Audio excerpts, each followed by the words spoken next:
이 시간 여러분 모두에게 하나님의 말씀이 임해서 그 말씀으로 위로받고 또 모든 병을 고침받고 풍성한 은혜 받기를 주님의 이름으로 축원합니다. 오늘은 성령 강림 후 12째 주일입니다. 성령 강림절은 부활하시고 승천하신 예수님께서 보내시기로 약속하신 성령이 오셔서 제자들이 성령을 받고 서로 사랑하라는 예수 그리스도의 복음을 전파하기 시작한 날을 기념하는 절기입니다. 성령 받은 후에 제자들은 서로 사랑하라는 계명을 지키는 교회를 이루었습니다. 오늘 읽은 요한복음서 13장은 예수님께서 제자들의 발을 씻겨주신 이야기로 시작합니다. 그런 후에 제자들과 마지막으로 저녁 식사를 함께 합니다. 마지막 저녁 식사를 한자어로 뭐라고 하지요?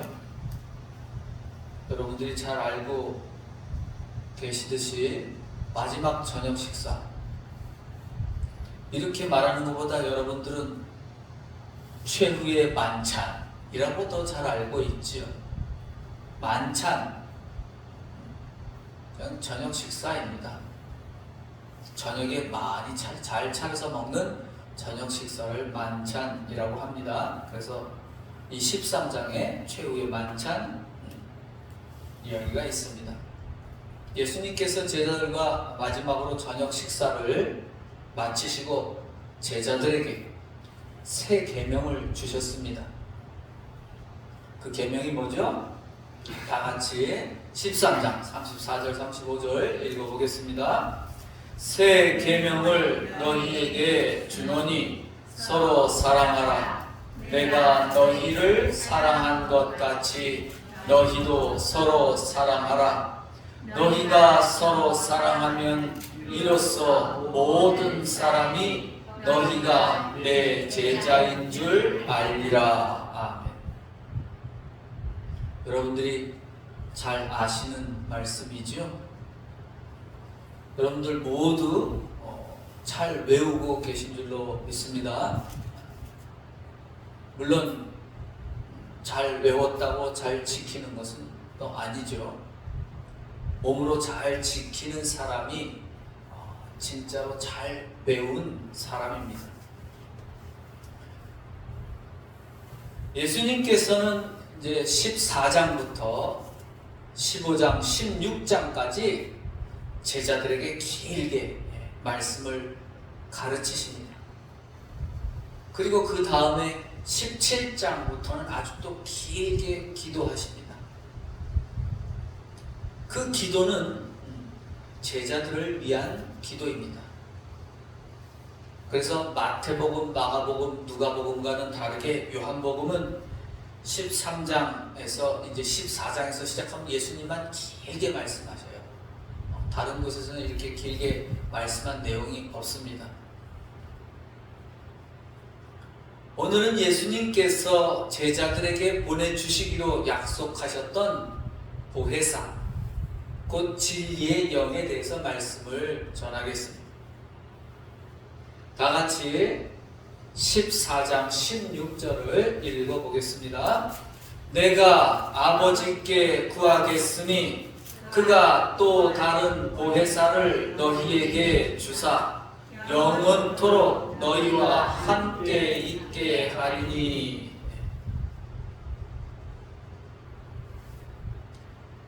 예수님께서는 하나님 아버지께 무엇을 구하셨나요? 하나님께 제자들에게 무엇을? 보혜사를 보내주실 것을 구하셨습니다. 이 보혜사란 무슨 뜻이죠? 옛날부터 이런 말이 있지도 않았고 우리 조상들이 이런 말 쓰지도 않았고요. 지금도 일반적으로 쓰지 않는 말입니다. 기독교에서만 사용하는 말입니다. 그래서 기독교를 믿지 않는 사람들은 전혀 모르는 말입니다. 물론 교회 다니는 사람들이라고 또 다 아는 말도 아니죠. 보혜사란 한자 그대로 풀어보면 보호하다, 그 다음에 해는 은혜를 베풀다, 사는 스승사자입니다. 보호하여 은혜를 베푸는 스승이다. 근데 이 사자는 스승이라고도 하지만 보통 그런 사람이라고도 말합니다. 한자의 뜻은 그렇고 세번역 성경에서는 이렇게 풀어서 설명합니다. 변호해 주시는 분 또는 도와주시는 분, 이렇게 쉽게 풀이했습니다. 요즘 말로 하자면 변호해 주시는 분, 그런 사람을 뭐라고 부르죠? 네, 변호사입니다. 또는 나에게 충고하고 조언하는 사람을 뭐라고 말하죠? 조언자, 이렇게 말합니다. 그것과 비슷한 뜻입니다. 영어 성경에서는 헬퍼라고도 써 있습니다. 뭐예요? 그냥 도움을 주는 사람. 그러나 이제 말로 도움을 주기도 한다는 뜻에서 조언자다, 이렇게 말하기도 합니다. 그러나 이제 성경에서만 쓰는 말로 우리는 보혜사라고 그렇게 말합니다. 여러분들은 보혜사 하면 도움을 주시는 분. 그 뜻이 정확히 무엇인지는 이제 다음에 나옵니다. 예수님은 이 보혜사를 진리의 영이라고 부르셨습니다. 보혜사는 뭐라고요? 진리의 영입니다. 그러면 그 진리는 또 무엇일까요? 바로 앞에 14장 6절에서 예수님께서 말씀하셨습니다. 여러분들이 잘 알고 계시는 말씀이죠? 다 같이 읽어볼까요? 시작! 예수께서 이르시되 내가 곧 길이요 진리요 생명이다. 예수님은 자신이 길이요 진리요 생명이라고 하십니다. 이 말씀에 따르면 진리의 영은 어떤 영입니까? 진리의 영은 곧 예수님의 영이라고 할 수 있습니다. 말만 바꾸면 되잖아요. 예수님이 내가 진리다 라고 말했으니까 진리의 영은 곧 예수님의 영이라고 할 수 있죠.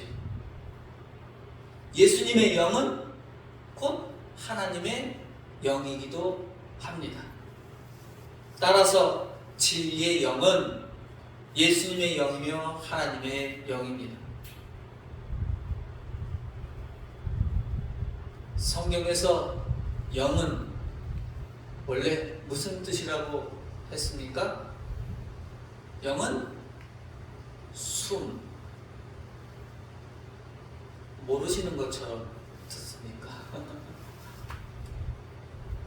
성경에 나타난 영은 무슨 뜻이라고요? 숨, 호흡, 또 바람, 그런 뜻을 가지고 있다고 그랬죠? 꼭 기억해 두셔야 합니다.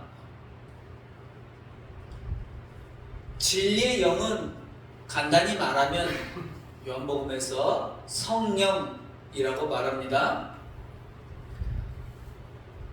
사도 바울은 성령은 무엇이라고 했죠?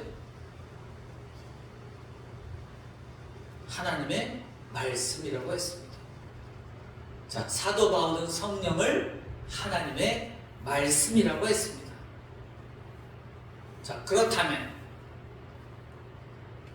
진리의 영, 곧 진리의 성령은 무엇입니까? 또 말을 바꾸면 되죠. 이번에는 진리의 영 대신 뭐라고 바꾸면 돼요? 하나님의 말씀. 그러므로 진리의 영은 진리의 하나님의 말씀입니다. 하나님의 말씀은 거짓이 아닌 진리, 참되다는 뜻입니다. 자, 다시 정리해 볼까요? 보혜사를 무엇이라고 한다고요? 첫 번째, 보혜사를 예수님께서 진리의 영이다 라고 부르셨습니다. 진리의 성령이라고 하셨습니다. 그러면 진리의 성령은 무엇입니까? 진리이신 하나님의 말씀입니다. 어렵지 않죠? 그냥 읽으면 되게 어렵게 보입니다. 제가 아주 쉽게 여러분들에게 알려드리는 겁니다. 그러니까 성경을 자기 생각대로 읽으면 안 된다는 거죠. 성경 안에서 그 말씀을 잘 이해해 가면서 읽어야 하는 겁니다.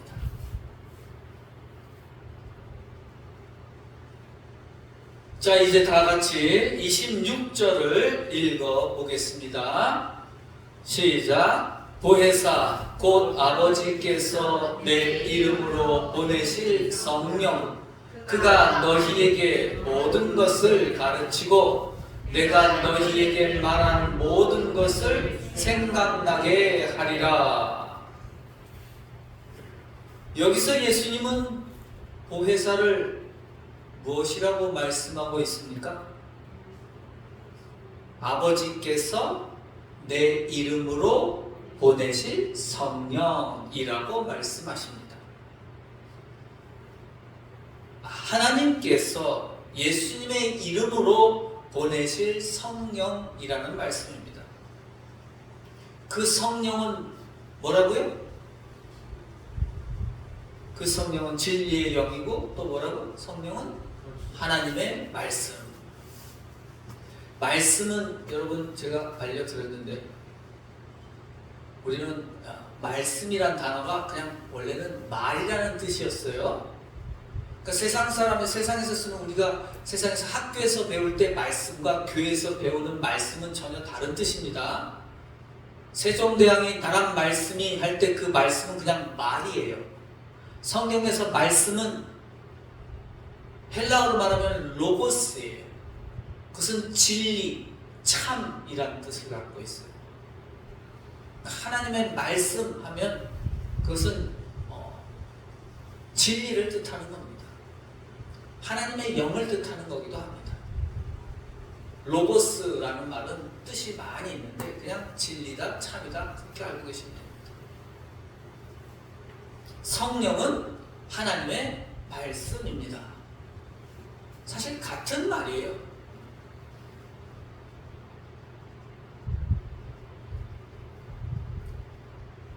따라서 보혜사는 하나님께서 예수님 이름으로 제자들에게 보내신 하나님의 말씀이라는 겁니다.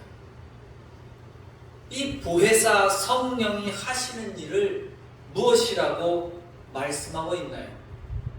두 가지로 말씀하고 계십니다. 첫째로 보혜사 성령은 제자들에게 모든 것을 가르칠 것이라고 하셨습니다. 둘째로 보혜사 성령은 예수님께서 제자들에게 말한 모든 것을 생각나게 할 것이라고 하셨습니다. 보혜사 성령께서 제자들에게 가르치실 것은 무엇일까요?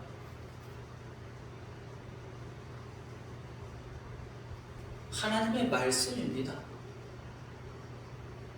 그러면 예수님께서 제자들에게 말한 모든 것은 무엇일까요? 그것도 역시 하나님의 말씀입니다.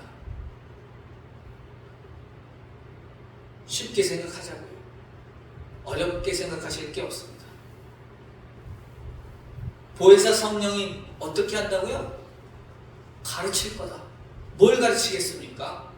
하나님의 말씀을 가르칠 거다. 또 무엇이 생각나게 할 거냐? 예수님께서 가르치신 모든 말씀, 즉 하나님의 말씀이 생각나게 할 것이다. 무엇이? 보혜사 성령.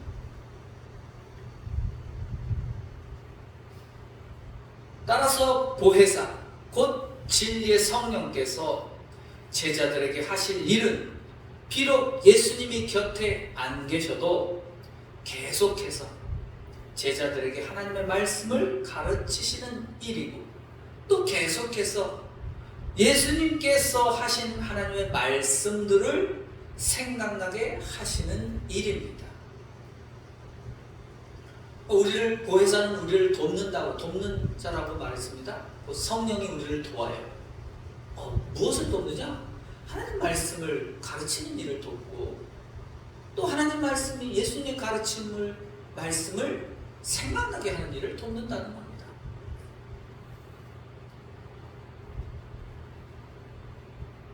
그러면 예수님께서 이 땅에 계실 때 제자들을 가르치신 하나님의 말씀은 무엇입니까? 또 제자들이 계속해서 생각해야 할 예수님의 말씀은 뭘까요? 그것은 이미 예수님께서 13장에서 제자들에게 마지막으로 주신 새 계명입니다. 다 같이 다시 한번 13장 34절 말씀을 큰 소리로 읽어보겠습니다. 앞에 보시고 시작. 새 계명을 너희에게 주노니 서로 사랑하라. 내가 너희를 사랑한 것 같이 너희도 서로 사랑하라. 보혜사 진리의 영 곧 성령이 우리를 가르치고 생각나게 할 예수님의 말씀이 무엇이라고 합니까? 그것은 바로 내가 너희를 사랑한 것 같이 너희도 서로 사랑하라는 예수님의 계명입니다. 보혜사 곧 진리의 성령이 하시는 일은 뭐라고요? 성령 받은 성도들이 예수님의 새 계명을 지키도록 가르치고 예수님의 계명이 생각나도록 돕는 일을 한다는 것입니다. 다시 말하면 성령이 하는 일은 성령 받은 사람이 서로 사랑하라는 예수님의 계명을 지키도록 돕는 일입니다. 따라서 성령 받은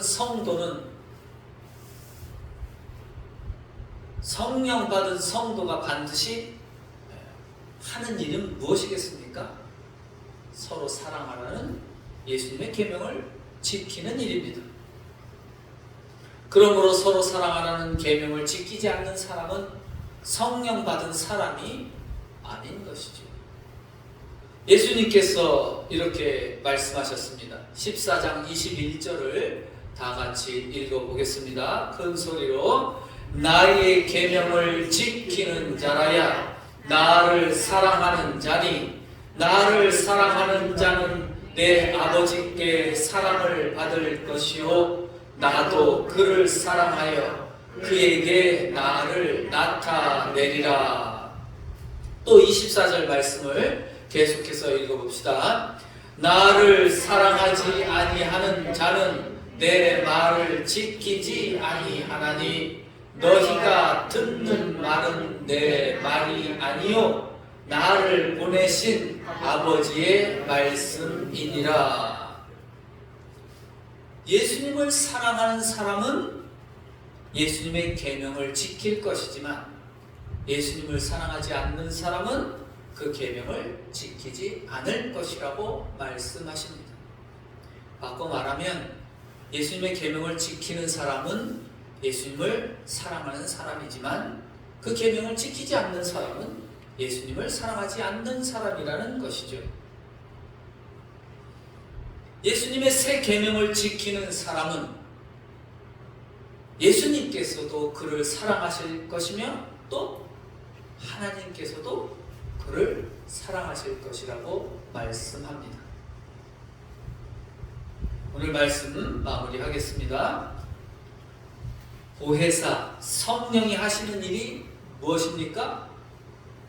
예수님의 새 계명을 우리에게 가르치시고 지키게 하며 생각나도록 돕는 일을 합니다. 따라서 성령 받은 사람은 서로 사랑하라는 예수님의 계명을 지키는 사람이 되는 것입니다. 여러분 모두 보혜사 진리의 영을 받아서 예수님께서 가르치신 유일한 계명, 서로 사랑하라는 계명을 굳게 지킴으로써 하나님의 사랑과 예수님의 사랑을 받는 하나님의 자녀가 되시기를 주님의 이름으로 축원합니다. 기도하겠습니다.